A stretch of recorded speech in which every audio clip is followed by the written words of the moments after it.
আজ আমি করছি ক্লে দিয়ে একটি কিউট মিনিয়েচার। দ্য গ্লোয়িং রেনবোর পক্ষ থেকে আমি সুনন্দিতা আবারও একটি নতুন ভিডিওতে তোমাদেরকে ওয়েলকাম।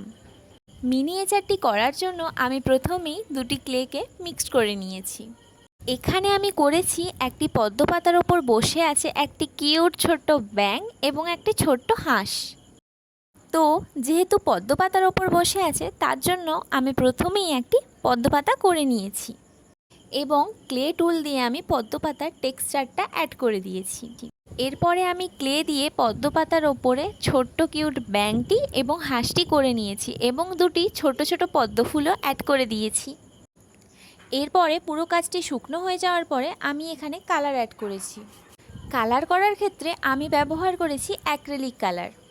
কালার করার ক্ষেত্রে আমি ব্যাঙটিতে করেছি সবুজ কালার এবং হাঁসটিতে করেছি হলুদ কালার। পাতা এবং পদ্ম ফুলটিতে কালার করা হয়ে গেলে কালারগুলি শুকনো হয়ে যাওয়ার পরে আমি পুরো কাজটির ওপর ভার্নিশ ব্যবহার করেছি যাতে কাজটি দেখতে আরও বেশি সুন্দর লাগে।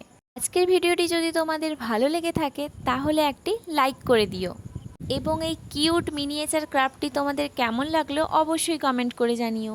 প্রত্যেক দিন এইরকম নতুন নতুন ক্রাফট আইডিয়া দেখার জন্য দ্য গ্লোয়িং রেনবো চ্যানেলটিকে সাবস্ক্রাইব করে দিও। আজকের মতো এতটুকুই। Thanks for watching.